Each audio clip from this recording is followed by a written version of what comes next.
Hello there. Welcome to poem pro secondary. मैं हूँ सुरम्या सिंह और आज हम class 12th English NCERT Flamingo के chapter 2 lost spring stories of stolen childhood को समझेंगे। एग्ज़ाम्स आने वाले हैं पर हम परेशान नहीं होंगे और रिलैक्स्ड वे में पूरे चैप्टर को और पूरी इंग्लिश के सिलेबस को कवर करेंगे। सबसे पहले ऑथर के बारे में जान लेते हैं। सबसे पहले जो lost spring stories of stolen childhood है, ये पूरी एक बुक है और इस बुक के कुछ एक्सर्प्स यानी कुछ अंश, कुछ पार्ट्स आपको दिए रखे हैं। दो पार्ट्स हैं। पहला है साहिब नाम के एक बच्चे के बारे में और दूसरा है मुकेश के बारे में। इस पर्टिकुलर वीडियो में हम पहले पार्ट, जिसका नाम है समटाइम्स आई फाइंड अ रूपी इन द गार्बेज, को समझेंगे। ये यहाँ पर स्टोरीज तो लिखा हुआ है, लेकिन स्टोरी जैसे हम जिनको समझते हैं यूजुअली वो स्टोरी नहीं है, कि इमेजिनरी स्टोरीज़ नहीं है, ये असली स्टोरीज़ हैं, लोगों की लाइफ की स्टोरीज़ हैं जो कि अनीस जंग ने अपनी बुक में दर्ज की हैं।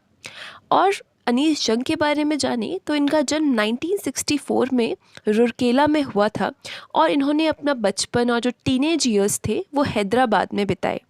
उन्होंने अपनी एजुकेशन हैदराबाद और यूएस में ली। उनके पेरेंट्स दोनों ही राइटर्स थे।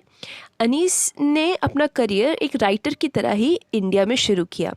वो एक एडिटर रही हैं, कॉलमिस्ट रही हैं कई न्यूज़पेपर्स के लिए, इंडिया में भी और बाहर भी। उन्होंने कई सारी बुक्स लिखी हैं। ये जो है अभी हमने पढ़ लिया कि lost spring stories of childhood stolen childhood नाम की बुक से एक्सर्प्ट है। मैं इनके बारे में पढ़ रही थी तो इनका जो सबसे फेमस काम है वो है अनवेलिंग इंडिया। 1987 में पब्लिश हुई थी वो किताब, जिसमें उन्होंने जो मुस्लिम विमेन की लाइफ्स हैं उनको कवर किया है। ट्रैवल डायरी है वो। तो यहाँ पर भी जो हम पढ़ने वाले हैं उसमें भी ट्रैवल ही दिखाया गया है कि अलग अलग जगह पर जाकर जो राइटर हैं वो ऑब्ज़र्व कर रही हैं और जर्नलिज़्म दिखता है और ये भी पता चलता है कि जर्नलिस्ट का रोल कितना इम्पोर्टेंट होता है सोसाइटी के लिए। Sometimes I find a rupee in the garbage. Why do you do this? I ask Sahib, whom I encounter every morning, scrounging for gold in the garbage dumps of my neighborhood. तो ये जो piece of writing है वो शुरू होता है एक सवाल से जो कि लेखक यानी राइटर साहिब नाम के एक बच्चे से पूछती हैं। तो वो पूछती हैं, why do you do this? तुम ऐसा क्यों करते हो? और वो कहती हैं कि मैं साहिब से ये सवाल तब पूछती हूँ जब वो हर रोज़ सुबह गार्बेज में गोल्ड यानी सोना ढूंढ रहा होता है। स्क्राउंजिंग मतलब किसी चीज़ को ढूंढना। और कहाँ पर उनके जो नेबरहुड है यानी उनका जो पड़ोस है उसमें जो डंप्स होते हैं ना, बड़े बड़े गार्बेज के डंप्स होते हैं, वहाँ पर। अब यहाँ पर गोल्ड, वो लिटरली गोल्ड नहीं ढूंढ रहा है। गोल्ड से यहाँ पर मतलब है कि कुछ वैल्यूएबल, कुछ काम की चीज़ों से मिल जाए। अब हम आगे पढ़ते हैं कि असल में साहिब ऐसा क्यों करता है। Saheb left his home long ago, set amidst the green fields of Dhaka. His home is not even a distant memory. There were many storms that swept away their fields and homes, his mother tells him. Sahib ने अपना घर जो था, जो उसका घर था, वो उसने कई सालों पहले, कई दिन पहले छोड़ दिया था। और वो कहाँ पे था उसका घर? ढाका की ग्रीन फील्ड्स के बीच में। ढाका किधर है? वो बांग्लादेश की एक राजधानी है। बांग्लादेश इंडिया की नेबरिंग कंट्री है। तो ढाका के जो ग्रीन फील्ड्स थे यानी खेत खलियान के बीच में साहिब का घर था। और उसके लिए उसका जो घर है वो एक दूर की मेमोरी भी नहीं है, यानी पास में तो है उसका घर और साहिब को उसकी याद अच्छे से है। और ये भी है कि उसका जो घर था और उसके जो फील्ड्स थे उन्हें कई तूफ़ानों ने तबाह कर दिया। कई तूफ़ान आए और उन घरों को, उन फील्ड्स को, खेतों को तबाह कर कर चले गए। ये साहिब को किसने बताया? उसकी माँ ने। That's why they left looking for gold in the big city where he now lives. और इसलिए उन्होंने अपना घर छोड़ दिया और एक बिग सिटी यानी बड़ी सिटी में आ गए गोल्ड की खोज करते हुए, जहाँ पर साहिब अब रहता है। अब धीरे धीरे अनफोल्ड होगी ये पूरी बात कि साहिब असल में है कौन। I have nothing else to do, he mutters looking away. और जब पहली लाइन में राइटर ने ये पूछा था कि साहिब ऐसा क्यों करते हो तुम, तब साहिब अब उस चीज़ का आंसर कर रहा है कि मेरे पास कुछ और है नहीं करने के लिए। और वो धीरे से, मटर्स मतलब हल्के से बोल देना, और वो दूसरी तरफ देखने लग जाता है।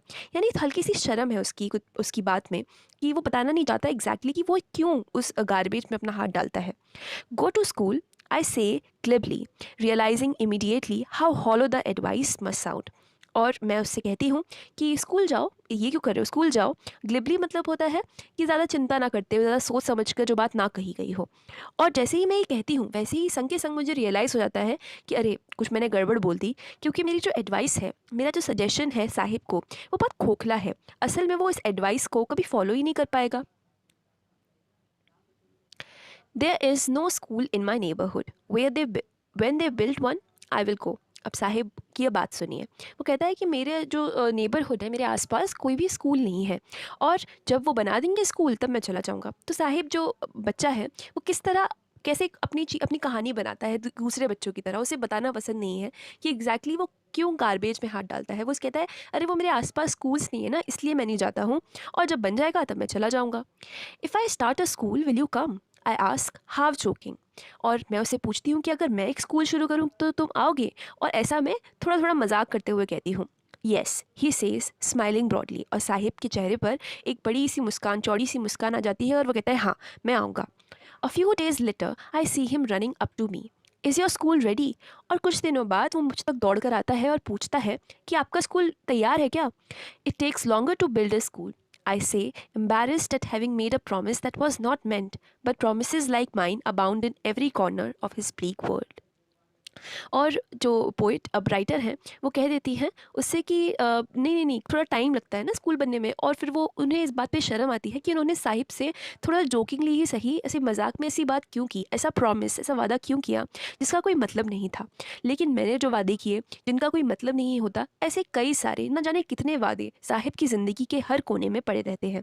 ब्लीक वर्ल्ड मतलब अंधेरा वर्ल्ड, जिसमें ज़्यादा रोशनी ना हो, उम्मीद ना हो। After months of knowing him, I ask him his name. Sahib Alam, he announces. He does not know what it means.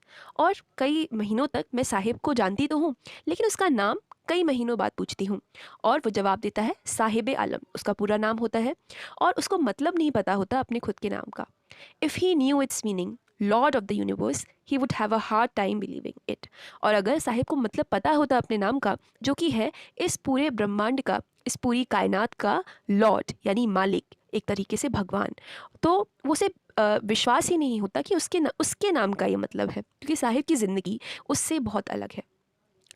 Unaware of what his name represents, he roams the streets with his friends, an army of barefoot boys who appear like the morning birds and disappear at noon. Over the months, I have come to recognize each of them. और वो अपने नाम का मतलब ना जानते हुए streets में, सड़कों में, गलियों में घूमता रहता है अपने दोस्तों के साथ। और उसके दोस्त क्या हैं, एक पूरी फौज है, टुकड़ी है नंगे पाँव घूमते हुए लड़कों की। और वो ऐसे लगते हैं जैसे सुबह सुबह जो मॉर्निंग बर्ड्स होती हैं वो आ जाती हैं और दोपहर को गायब हो जाती हैं। तो वहाँ यहाँ पर एक कंपैरिजन है उन छोटे छोटे बच्चों का, उनकी पूरी जो टुकड़ी है, उनका ग्रुप है, उसका। छोटी छोटी जो चिड़ियाएँ होती हैं मॉर्निंग में आती हैं और नून में चली जाती हैं। Over the months I have come to recognise each of them. और राइटर यहाँ पर मेंशन करती हैं कि इतने महीने बीत गए हैं और मुझे हर एक को मैं पहचान चुकी हूँ। Why aren't you wearing chappals, I asked one, कि तुमने चप्पल क्यों नहीं पहनी हुई है, मैं उनमें से किसी एक से पूछती हूँ। My mother did not bring them down from the shelf, he answer simply. और जिस बच्चे से ये पूछा गया था वो सिंपली, बड़े ही सरल तरीके से आंसर देता है कि मेरी माँ ने ना वो जो चप्पल थी वो शेल्फ से उतारी नहीं। Even if she did, he will throw them off, adds another who is wearing shoes that do not match. When I comment on it, he shuffles his feet and says nothing. अब दूसरा एक बच्चा add कर देता है उसमें कि अगर अगर वो शेल्फ से उतार भी देती है इसकी मम्मी, तो भी ये उन्हें फेंक देता। मतलब बच्चों की आप कहानी बनाने की और कैसे वो बातें बनाते हैं ये देखिए कि नहीं नहीं, हमको तो पहनने ही नहीं है, भले उनके पास शूज़ नहीं हैं, चप्पल्स नहीं हैं, लेकिन उस चीज़ को वो कैसे कवर करते हैं जाने अनजाने कि नहीं हम तो पहनते ही नहीं हैं, हमारी मम्मी ने नहीं उतारे, और अगर उतारती भी तो हम पहनते ही नहीं। और जो ये जिसने ऐड किया था कि चप्पल फेंकने वाली बात, वो शूज़ पहना हुआ है और वो शूज़ बिल्कुल मैचिंग नहीं है बाकी उसके कपड़ों से। और जब मैं उस चीज़ को पॉइंट आउट करती हूँ, राइटर कहती हैं, तो वो ऐसे अपने फीट को आगे पीछे शफल यानी आगे पीछे करता है और कुछ बोलता नहीं है। I want shoes, says a third boy who has never owned a pair all his life. और एक और तीसरा बच्चा बोलता है कि मुझे शूज़ चाहिए, क्योंकि उसने पूरी अपनी ज़िंदगी में एक शूज़ का पैर, एक उसने जोड़ी शूज़ तक नहीं पहने थे। Traveling across the country, I have seen children walking barefoot in cities on village roads. और राइटर बोलती हैं कि पूरी कंट्री, पूरा देश मैंने जब उसका भ्रमण किया, ट्रैवल किया, तब मैंने चिल्ड्रन देखे हैं, बच्चे देखे हैं जो कि नंगे पाँव घूमते हैं। कहाँ पे? सिटीज़ में, शहरों में और गाँव की रोड्स पर। It is not the lack of money but a tradition to stay barefoot is one explanation. और कई लोग ये एक्सप्लेनेशन देते हैं, यानी उन बच्चों में से कई बच्चे ये बोलते हैं कि ये कोई लैक ऑफ मनी नहीं है, ये एक ट्रेडिशन है, ये कोई रिवाज है कि हम नंगे पैर ही रहेंगे। I wonder if this is only an excuse to explain away a perpetual state of poverty. और राइटर सोचती हैं, वंडर करती हैं कि ये केवल एक एक्सक्यूज़ यानी एक बहाना ही तो है कि जो परपेचुअल स्टेट ऑफ पॉवर्टी, यानी परपेचुअल स्टेट ऑफ पॉवर्टी का मतलब है इस फ्रेज़ का यहाँ पर कि लगातार बने रहने वाली गरीबी जो होती है। ऐसा होता है कि अब अगर आपके पास ठीक ठाक साधन है, अगर आप मिडिल क्लास हो, तो एक जनरेशन में थोड़ा कम रहेगा पैसा, अगली जनरेशन एजुकेट होगी, उसको अच्छी नौकरी मिलेगी तो पैसा बढ़ जाएगा, तीसरी जनरेशन में और बढ़ जाएगा, तो एक डेवलपमेंट दिखता है। लेकिन हमारे समाज का, सोसाइटी का एक बहुत बड़ा पार्ट ऐसा है जो कि परपेचुअली यानी लगातार गरीबी की स्टेट में रहता है। जनरेशन वाइज कोई फ़र्क नहीं आता और ना ही समय के साथ उनमें कोई फ़र्क दिखता है। तो ऐसा क्या है, ऐसे कौन से सिस्टेमिक इश्यूज़ हैं जिनसे उन पर्टिकुलर लोगों के बीच हमेशा गरीबी ही बनी रहती है, वो हमेशा हाशिए पे रहते हैं यानी मार्जिनलाइज्ड रहते हैं, और जो सोसाइटी, जो मेन स्ट्रीम जिसको हम बोलते हैं, उससे कभी मिल ही नहीं पाते। तो राइटर इस चीज़ को पॉइंट आउट करती हैं। I remember a story a man from Udupi once told me. अब यहाँ पर राइटर एक स्टोरी जो कि एक आदमी ने, जो कि उडुपी से आता था, उडुपी एक जगह है, उसने उन्हें सुनाई थी। As a young boy he would go to the school past an old temple where his father was a priest. He would stop briefly at the temple and pray for a pair of shoes. और जब वो एक छोटा बच्चा था, young boy था, वो school जाता था, जो और स्कूल जाते टाइम वो एक पुराने मंदिर से होकर गुजरता था, और जहाँ पर उसके जो पिता थे वो एक प्रीस्ट थे, यानी कि वहाँ के पंडित थे। और वहाँ पे वो थोड़ी देर के लिए रुकता था, ब्रीफली रुकता था, और किस चीज़ के लिए प्रार्थना करता था? पेयर ऑफ शूज़ के लिए। 30 years later, I visited his town and the temple, which was now drowned in an air of desolation. In the backyard where lived the new priest, there were red and white plastic chairs.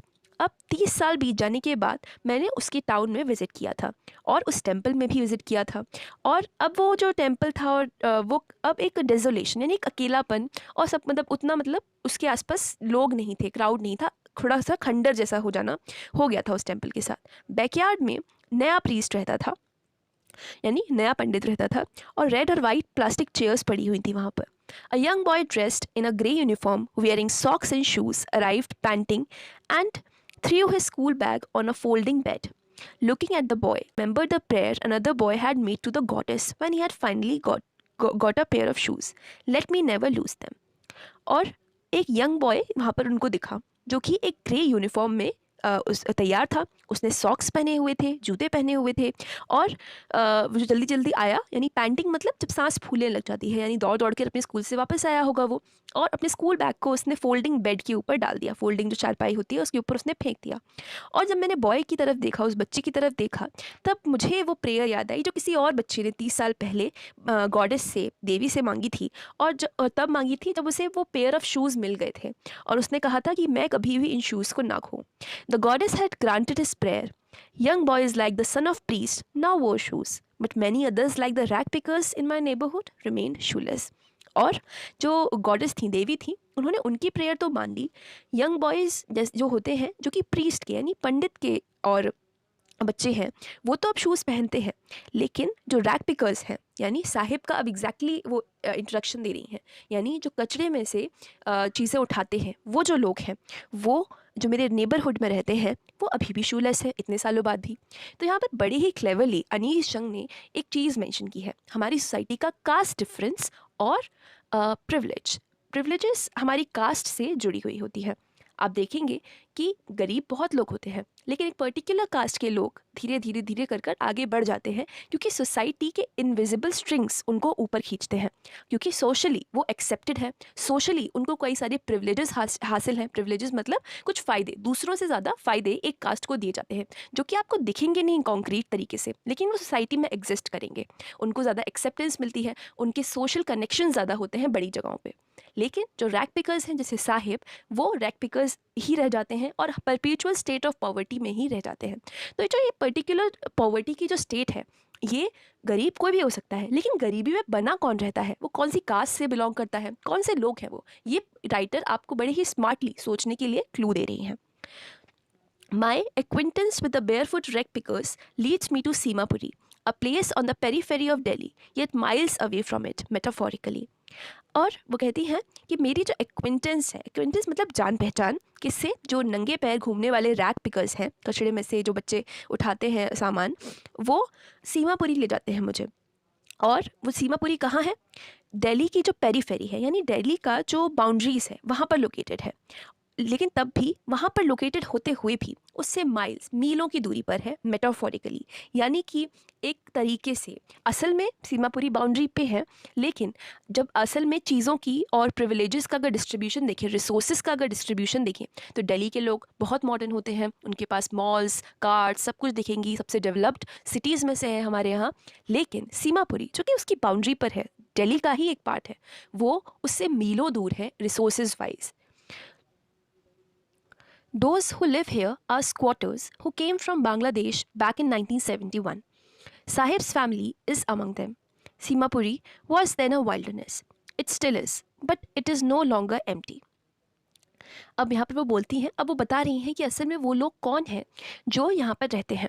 और ये chapter आपको बहुत ordinary लगते हुए भी और बिना कुछ आपको एक तरीके से लेक्चर देते हुए भी आपको बताता है कि किस तरह जो सोसाइटी है उसमें कुछ लोगों को हम सोसाइटी से हमेशा बाहर रखते हैं, कुछ लोग कभी भी मेन स्ट्रीम मुख्य धारा में नहीं आ पाते, और वो आपको सोचने पे मजबूर करती हैं अनीस जंग, और यही उनकी राइटर की तरह कैपेबिलिटी है। बिना आपको लेक्चर दिए आपको ये नहीं लगेगा कि अच्छा अच्छा हमें सोशियोलॉजी की क्लास दी जा रही है, वो आपको बताती हैं कि एग्जैक्टली क्या होता है, सोचना आपका काम है। तो यहाँ पर वो बोल रही हैं कि जो रहने वाले हैं वो स्क्वाटर्स हैं। अब स्क्वाटर्स क्या होते हैं? जो लोग इलीगली ऑक्यूपाई कर लेते हैं, यानी उनका उस लैंड पर हक नहीं होता, वो सरकारी ज़मीन होती है या फिर अनयूज ज़मीन होती है, तो उस पर वो आके रहने लग जाते हैं। और वो कहाँ से आए हैं? बांग्लादेश से आए थे वो लोग 1971 में। 1971 में वो बांग्लादेश से आए थे। अब यहाँ पर आपको केवल याद करने की बात नहीं है, वो 1971 ईयर को सीधे पॉइंट आउट किया है। यहाँ पर हमें थोड़ा सा हिस्टोरिकल और पॉलिटिकल पॉइंट ऑफ व्यू जानना होगा। अगर आपने ह्यूमैनिटीज़ ऑप्ट की है तो आप इसे और क्लियरली समझ पाएंगे, लेकिन सभी लोग ऑब्वियसली इसे अच्छे से समझ सकते हैं। 1971 में सबसे पहले 1947 में जब हमारा देश डिवाइड हुआ था, तब पाकिस्तान और इंडिया के बीच में डिवीजन हुआ था। आज हम जिसे पाकिस्तान के नाम से जानते हैं वो था वेस्ट पाकिस्तान। और आप जो वेस्ट बंगाल, जिसको हम जिस स्टेट को बोलते हैं, कॉम्प्लेक्स नहीं है, आप आराम से सुनिए, आपको समझ में आएगा। वेस्ट बंगाल क्यों बोलते हैं उसको? हालांकि वो तो ईस्ट में है हमारे देश में, तो क्योंकि जो ईस्ट पाकिस्तान था वो उससे जुड़ा हुआ था, जो बंगाल का ही पार्ट जो ईस्ट पाकिस्तान बना दिया गया था। ईस्ट पाकिस्तान को 1971 में लैंग्वेज के बेसिस पे इन लोगों में, क्योंकि उर्दू वर्सेस बंगाली हो गया, क्योंकि वहाँ पे बंगाली पॉपुलेशन बहुत ज़्यादा थी, तो जो पाकिस्तानी फोर्सेस थी उन्होंने वहाँ पर लोगों को, यानी बंगालियों को मारना शुरू किया। और इससे क्या हुआ? लोगों को मारना शुरू किया, वहाँ पे एक तरीके की दंगे फसाद की स्थिति आ गई। तो साहिब की जो फैमिली होगी वो बांग्लादेश से 1971 में क्यों आई थी? तो ये जो स्क्वाटर्स हैं, जो उन्होंने वो चीज़ जगह ऑक्यूपाई कर रखी है, वो 1971 में वहाँ से छूट कर यहाँ तक शरण की तरह लेने आए थे, यहाँ पर रहने आए थे ईस्ट पाकिस्तान से, जो फिर बांग्लादेश बन गया। तो उनके जो पूरी हिस्ट्री है, अब हम अक्सर लोगों को कहते हुए सुनते हैं कि फ़लाने लोग क्यों आ जाते हैं हमारे देश में, ये क्यों आ जाते हैं, लेकिन अगर आप पूरी हिस्ट्री को देखेंगे तो हमें एग्जैक्टली उन लोगों को ब्लेम करना चाहिए, उन पॉलिटिशियंस को ब्लेम करना चाहिए जिनके डिसीजंस ऐसे रहे हैं शुरू से लेकर अंत तक, बजाय इसके कि हम पर्टिकुलर लोग जो कि गरीब हैं, रिसोर्सलेस हैं, उन्हें अपने देश से भगाने की बातें करें। क्योंकि हम उन्हीं लोगों को भगाने की बात करेंगे जो कि आसान है जिनके बारे में बात करना, उनको हम पॉइंट आउट नहीं करेंगे जिनके बारे में मुश्किल है। तो 1970 in structures of mud with roofs of tin and tarpaulin, devoid of sewage, drainage or running water, live 10,000 ragpickers. और अब वाइल्डरनेस तो वो है, लेकिन एम्प्टी नहीं है। अब देखिए यहाँ पे वाइल्डरनेस का मतलब क्या होता है? अकेला, डिजोलेटेड। लेकिन एम्प्टी यानी लोग तो आ गए हैं वहाँ पर रहने के लिए, लेकिन किसी जगह को रहने लायक जो चीज़ें बनाई जाती हैं, जो उसे सभ्य बनाती हैं, सिविलाइज्ड बनाती हैं जिस जगह को, वो नहीं है। स्ट्रक्चर्स ऑफ मड यानी मिट्टी के घर हैं, और उनकी जो रूफ्स हैं, छतें हैं, वो टिन की हैं और टर्पोलिन की हैं। टिन आप एक समझते हैं मेटल होता है पतला सा, और टर्पोलिन इसको हम हिंदी में तिरपाल बोल देते हैं। एक क्लॉथ होता है जो कि वाटर प्रूफ होता है, इसको अक्सर टेम्परेरीली तान दिया जाता है चीज़ों के ऊपर बारिश से बचाने के लिए। तो उनके घर के ऊपर की रूफ ऐसी है, यानी कोई ढंग से उनके घर नहीं बने हुए हैं, बिल्कुल डिवॉइड ऑफ सीवेज। सीवेज की यानी पूरे नाले और इस सब की पूरा पानी जाने की कोई जगह नहीं है अच्छे से, ड्रेनेज भी नहीं है, और रनिंग वाटर यानी ये सब चीज़ें जो निकलने के लिए रास्ते होने चाहिए, नालियाँ नाले, वो कुछ भी नहीं है। और यहाँ पर ऐसी जगह पर कितने लोग रहते हैं? 10,000 रैक पिकर्स, यानी 10,000 रैक पिकर्स रहते हैं यहाँ पर। इतनी बड़ी पॉपुलेशन ऐसी जगह पर रहती है। They have lived here for more than 30 years without an identity, without permits, but with ration cards that get their names on voter lists and enable them to buy grain. उन्होंने यहाँ पर 30 साल बिता दिए हैं बिना किसी आइडेंटिटी के।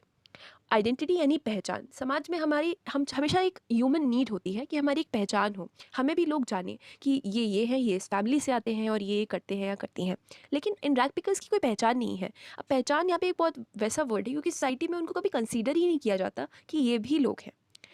और परमिट्स नहीं है उनके पास, यानी अलग अलग चीज़ों को करने के लिए जो इजाज़त दी जाती है, कागजात होते हैं, वो नहीं है।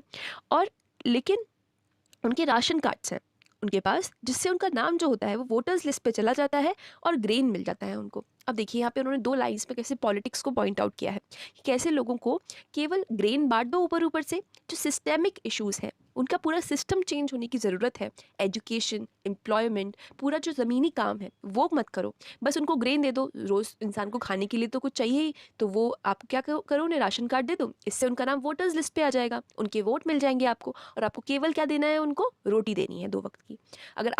अगर हम समझ लीजिए कोई मिडिल क्लास से आता है और उससे कहा जाए कि आपको केवल 2 वक्त की रोटी मिलेगी और आप वोट दे दीजिएगा मुझे, तो क्या आप दोगे? क्योंकि आप अवेयर हो, आप एजुकेटेड हो, आपके पास प्रिविलेजेस हैं, आपके घर में पानी नहीं भर जाता है बार बार नाली का।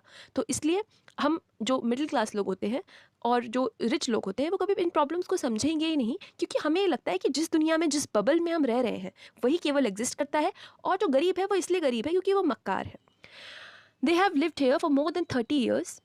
Food is more important for survival than an identity. If at the end of the day we can feed our families and go to bed without an aching stomach, we would rather live here than in the fields that gave us no grain. और food जो होता है, खाना जो होता है, वो जीने के लिए ज़्यादा ज़रूरी है आइडेंटिटी के। क्योंकि कौन कहेगा कि उसे पहचान चाहिए अगर उसके पेट में खाना नहीं होगा तो अगर कोई एक इंसान बोलता है उनमें से कि अगर हम अपनी फैमिलीज़ को दिन के अंत में फ़ीड कर पा रहे हैं और बिना पेट दुखते हुए, या जब भूख से पेट दुखने लग जाता है वैसे हम बेड पर जा पा रहे हैं, सोने जा पा रहे हैं, तो हम यहाँ पर रहना पसंद करेंगे उन फील्ड्स में वापस जाने से जो कि हमें कुछ भी नहीं देती थी। जो ढाका की फील्ड्स थी वो तो उन्हें कुछ भी नहीं देती थी, तो इससे बढ़िया है यहाँ पर रहो। पर ये क्वेश्चन हमें खुद से पूछना है कि असल में ये सिचुएशन उससे बढ़िया है।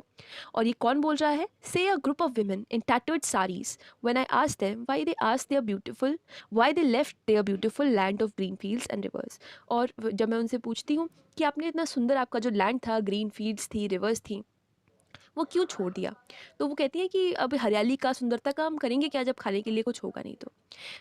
wherever they find food they pitch their tents and become transit homes। और जब भी वो फूड ढूंढते हैं वो अपने टेंट्स को वहीं पर लगा लेते हैं, जहाँ भी उन्हें फूड मिलता है वहाँ पे अपने टेंट्स को लगा लेते हैं, और ऐसे टेम्प्रेरी, ट्रांजिट मतलब होता है टेम्प्रेरी, अपने घर वहाँ पर बना लेते हैं। Children grow up in them becoming partners in survival. और चिल्ड्रन यानी बच्चे बड़े वहीं पर होते हैं, और जब बड़े होते होते ही छोटी उम्र से ही वो कमाना किसी ना किसी तरह से शुरू कर देते हैं और सर्वाइवल जीने में उनके पार्टनर बन जाते हैं। चाइल्डहुड जो है वो है ही नहीं वहाँ पर उनके लिए। And survival in Seemapuri means rag picking. Through the years it has acquired the proportions of a fine art.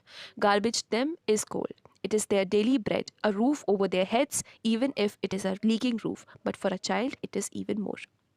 और सर्वाइवल सीमापुरी में क्या मतलब है उसका? Rag picking.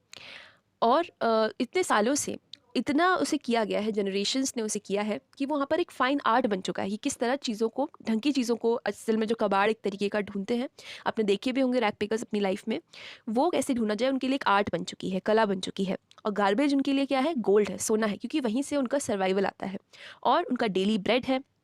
रोज़ की रोज़ी रोटी है और उनके सरों पर छत है। और भले ही वो छत लीक करती हुई हो, यानी रिसती हुई हो, उसमें से पानी सब कुछ आ रहा हो, लेकिन एक बच्चे के लिए, एक बच्चे की नज़र, उसकी दुनिया ही दूसरी होती है। वो रैक पिकिंग भी कुछ और ही है। I sometimes find a rupee, even a 10 rupee note. Sahib says his eyes lighting up. तो आप देखिए, इस पर राइटिंग का स्ट्रक्चर ऐसे है कि शुरू में साहिब की बातें और जो बच्चों की बातें थी, इनोसेंट सी बातों से ये चैप्टर शुरू होता है, ये राइटिंग शुरू होती है, और बीच में एग्जैक्टली आपको जो राइटर है वो प्रॉब्लम से हमको अवगत कराती हैं, अवेयर करवाती हैं। अब वो फिर से साहिब की जो बातें हैं उस पर आ रही हैं। तो साहिब बोलता है कि मुझे कभी कभी 1 रुपये मिल जाता है और कभी कभी तो 10 रुपये का नोट भी मिल जाता है, और उसकी जो आइज़ है वो उजली हो जाती हैं, उनमें एक चमक आ जाती है ये बोलते हुए। When you can find a silver coin in a heap of garbage, you don't stop scrounging, for there is hope of finding more. It seems that for children, garbage has a meaning different from what it means to their parents. और जब तुम्हें silver coin अगर by chance एक heap of garbage में, garbage के ढेर में तुम्हें एक चांदी का सिक्का मिल जाए, तो फिर तुम रुक नहीं सकते, तुम उसको और ढूंढते रहोगे और ढूंढते रहोगे, और क्योंकि एक होप है कि और भी तो कुछ मिल सकता है। तो ये जो लाइंस है, इसमें पूरा जो एसेंस है इस पूरे चैप्टर का वो कैद है, क्योंकि वो गार्बेज में उनको छोड़ दिया गया है। उनके पास बचपन से ही कोई अपॉर्चुनिटीज़ नहीं है, कोई ऑप्शंस नहीं है, क्योंकि इंसान पढ़ने जाएगा तो उनके, अगर आप उन्हें पढ़ने भेजोगे उनके पेरेंट्स, तो उनका सर्वाइवल मुश्किल हो जाएगा, इसलिए वो पढ़ने नहीं भेजते। अगर वो फिर रैक पिकिंग करते हैं बच्चे, तो रैक पिकिंग कर रहे हैं तो उनमें उन्हें सिल्वर कॉइन उसमें मिल गया, तो कैसे उस गार्बेज के अंदर ही वो खोते चले जाते हैं कि और भी कुछ मिल जाए, और भी कुछ मिल जाए। तो जो उनकी आशा है वो भी केवल गार्बेज से ही बंधी हुई है, उसके अलावा वो कुछ सोच ही नहीं पाते। तो आप यही इमेजिन करिए कि ऐसी ज़िंदगी जहाँ पर आप कुछ और सोच ही नहीं सकते, आपको जो ढूंढना है इसी लिटरल कचड़े में से ढूंढना है। तो होप, बस होप उनकी यहीं पर बंद कर रह जाती है, और गार्बेज का बच्चों के लिए कुछ और ही मतलब है, उनके पेरेंट्स से जो अलग है। उनके पेरेंट्स जिस तरह गार्बेज को देखते हैं, ये बच्चे वैसे नहीं देखते। For the children it is wrapped in wonder, for the elders it is a means of survival. जो बच्चे हैं वो, उनके लिए ये वंडर में लिपटे हुए हैं, गार्बेज उनके लिए वंडर्स में ऐसे लिपटा हुआ है, यानी बहुत उसमें कुछ भी आश्चर्यचकित करने वाली, अब नया क्या सरप्राइज़ ना मिल जाए उनको, ये वो खोजते रहते हैं।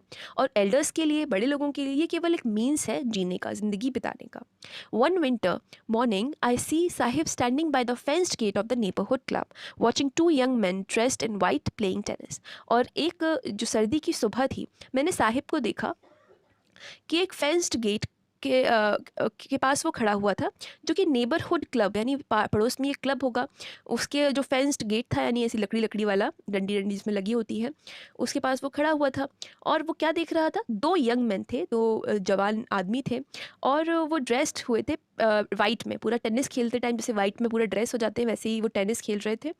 और आई लाइक द गेम, उसने बोला कि मुझे गेम पसंद है, ही हम्स, और उसने धीरे से, ऐसे हमिंग होती है ना, जैसे जो बीस करती हैं हमिंग करके, तो उसने धीरे से बोला आई लाइक द गेम, इस तरीके से, मुझे गेम पसंद है। Content to watch it standing behind the fence, और वो फेंस के बाहर ही खड़े होकर उसको देख रहा है। I go inside when no one is around, he admits, the gatekeeper lets me use the swing. और जब कोई भी नहीं होता तब मैं अंदर चला जाता हूँ, वो एडमिट करता है। जो गेट कीपर है वो मुझे झूला झूलने देता है। Sahib two is wearing tennis shoes that look strange over his discoloured shirt and shorts. जो साहिब है इस टाइम, वो टेनिस शूज़ पहना हुआ है, जो कि थोड़े अजीब लग रहे हैं। उसकी जो, मतलब जो शर्ट और शॉर्ट्स हैं वो बिल्कुल बेरंग, रंग उड़ा हुआ है उनका, ऑब्वियस सी बात है, उसके पास बहुत अच्छे कपड़े तो नहीं हैं, और टेनिस शूज़ इन पर वो पहना हुआ है, तो थोड़ा कॉम्बिनेशन थोड़ा अजीब लग रहा है। Someone gave them to me, he says in the manner of an explanation. अचानक से वो उन्हें एक्सप्लेन करने लग जाता है कि किसी ने ना मुझे ये दिए थे। The fact that they are discarded shoes of some rich boy who perhaps refuse to wear them because of a hole in one of them, और डज़ नॉट बॉदर हिम। और वो कहता है कि जो ये जो मतलब राइटर है वो कह रही हैं कि किसी अमीर बच्चे का ये शू है, जिसने कह दिया होगा कि इसमें एक होल है, मैं नहीं पहनूंगा, तो ये साहिब को मिल गया, लेकिन साहिब को इससे कोई फ़र्क नहीं पड़ता इस बात से। For one who has walked barefoot even shoes with a hole is a dream come true, but the game he is watching so intently out of his reach. और जो ये, मतलब जो बच्चे ऐसे नंगे पैर घूमते हैं, उनके लिए शूज़ ही बहुत बड़ी बात है, ऐसा लगता है कोई सपना सच हो गया हो। लेकिन जो ये टेनिस का गेम है, ये तो उसकी रीच से ही बाहर है, उसकी पहुंच से ही बाहर है, लेकिन वो उसे देख तो ऐसा है कि उसे भी खेलना है। This morning Saheb is on his way to the milk booth, in his hand is a steel canister. I now work in a tea stall down the road. और उसके हाथ में क्या है, एक स्टील कैनिस्टर। दिस मॉर्निंग अब इस morning आज की बात बता रही हैं, अचानक से प्रेजेंट में आती है। अभी पहले की जितनी भी उनकी इन्फॉर्मेशन थी, साहिब से बातचीत थी, वो उन्होंने शेयर करी, और अब वो आज की सुबह की बात बताती है कि साहिब मिल्क बूथ पर जा रहा है, यानी एक दूध की दुकान है उस पर जा रहा है। उसके हाथ में एक स्टील का कनिस्तर है, और वो बताता है कि मैं एक टी स्टॉल के लिए काम करता हूँ, जो कि रोड के उस किनारे पर है, और ऐसे पॉइंट करता है डिस्टेंस पे। I am paid 100 rupees and all my meals. वो 800 रुपये मिल पाता है उस जॉब के लिए, और मेरी सारी मील्स, सारा खाना उसको मिलता है। Does he like the job, I ask. His face, I see, has lost the carefree look. The steel canister seems heavier than the plastic bag he would carry so lightly. और इसको मैं पूछती हूँ साहिब को कि तुम्हें पसंद है ये जॉब? तो उसका फेस, वो गौर से देखती हैं कि उसमें वो जो केयर फ्री लुक था, जब वो रैक पिकिंग करता था, जब अपने दोस्तों के संग टुकड़ी बना के घूमता फिरता था, वो जो एक लापरवाही थी उसके चेहरे से, वो जा चुकी है। और जो स्टील का जो कनिस्टर है, वो हैवी लग रहा है उस प्लास्टिक बैग से, जिसको साहिब यूं ही बड़े आराम से हल्के फुल्के तरीके से उठाए घूमता था। तो हैवीनेस, यानी अब वो किसी के अंडर काम कर रहा है, अब उसका नया मास्टर मिल गया उसको, भले यहाँ पर बेटर पे है और यहाँ पे मील्स खाना भी मिल रहा है उसको, लेकिन साहिब जो है वो, उसके लिए ये बहुत भार है, क्योंकि है तो वो बच्चा ही ना। और उस प्लास्टिक बैग के संग भले उसके पास कुछ भी नहीं था, रैक पैकिंग करता था, कचड़े में हाथ देता था, लेकिन उसमें यहाँ पे उसका बचपन था, एक तरीके से बचपन जी लेता था वो। तो यानी उसके लिए कोई भी विन नहीं है, साहिब कुछ भी कर ले, वो उस समाज से, अपनी गरीबी से जीत नहीं सकता। और ओवर हिज शोल्डर, यानी वो टांगा जो करता था प्लास्टिक बैग अपने कंधे पर। The bag was his, the canister belongs to the man who owns the tea shop. Bag तो उसका था, लेकिन कैनिस्टर किसका है? उस टी शॉप के मालिक का। Saheb is no longer his own master. Saheb अब खुद का मास्टर नहीं है, खुद का मालिक, खुद की मर्ज़ी का मालिक नहीं है। तो ये बड़ी ही टचिंग और हमें कई कई एंगल्स पर सोचने के लिए मजबूर करती है ये राइटिंग, पीस ऑफ राइटिंग, कि और ये जर्नलिज्म भी है एक तरीके का, कि जो साहिब है वो कभी जब रैक पिकिंग करता था तो उसकी ज़िंदगी बहुत अच्छी नहीं थी, लेकिन एक तरह की आज़ादी थी उसके पास। लेकिन जब उसकी ज़िंदगी फाइनेंशियली थोड़ी ठीक हुई, तब उसका बचपन उसमें चला जाएगा, वो उस टी शॉप के मालिक के लिए काम करता रहेगा, और उसकी ज़िंदगी, उसका बचपन ऐसे ही बीतता रहेगा, उसकी फ्रीडम उससे छीन ली गई। तो आप देखिए, यहाँ पे हमें कई सारी चीज़ें सोचने को मिलती हैं जो कि हमें अनकंफर्टेबल कर सकती हैं, कि हम जिस सोसाइटी में रहते हैं वहाँ पर हमें ये मैंने कई लोगों को एक्सप्लेनेशन देते हुए देखा है कि गरीब गरीब इसलिए है क्योंकि वो मक्कार हैं, और वो काम नहीं करना चाहता, इसलिए वो इतना गरीब है, अचानक से इतना डिफरेंस है। लेकिन ऑब्वियस मैं ये नहीं कहूँगी मक्कार लोग नहीं होते, हर जगह मक्कार लोग भी होते हैं और हर जगह मेहनती लोग भी होते हैं। लेकिन आपकी मेहनत किस डायरेक्शन में जा रही है? जो सीवर से कचरा सब कुछ निकालते हैं लोग, वो तो दिन भर मेहनत करते हैं, लेकिन उनको मेहनत किस दिशा में करवाई जा रही है? उससे क्या वो करोड़पति बन जाएंगे या फिर मिडिल क्लास में भी आ जाएंगे? और जो मिडिल क्लास के लोग हैं वो अपने डायरेक्शन में अपने बॉस के नीचे काम करते हैं मल्टीनेशनल कंपनीज़ में, तो लेकिन क्या वो अपने बॉस जितने अमीर बन जाएंगे? और जो रिच लोग हैं वो काम बहुत कम करते हैं, लेकिन कमाते सबसे ज़्यादा हैं।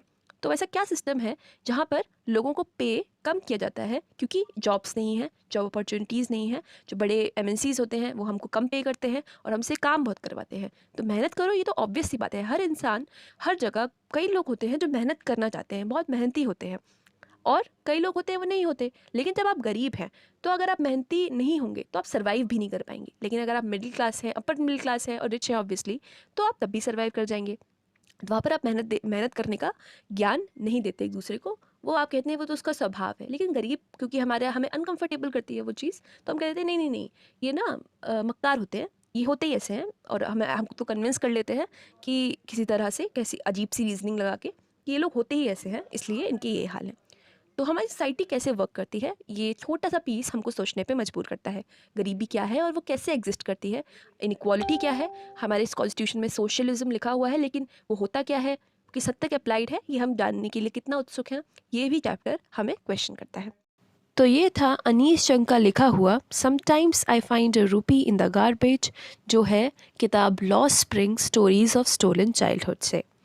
अगर आपको इस वीडियो से इस चैप्टर को समझने में हेल्प मिली हो तो वीडियो को लाइक ज़रूर करें, चैनल को सब्सक्राइब करें, क्योंकि रेगुलरली यहाँ पर अपडेट्स आती हैं और आप अपने बोर्ड की प्रिपरेशन से बिल्कुल अप टू डेट रहेंगे।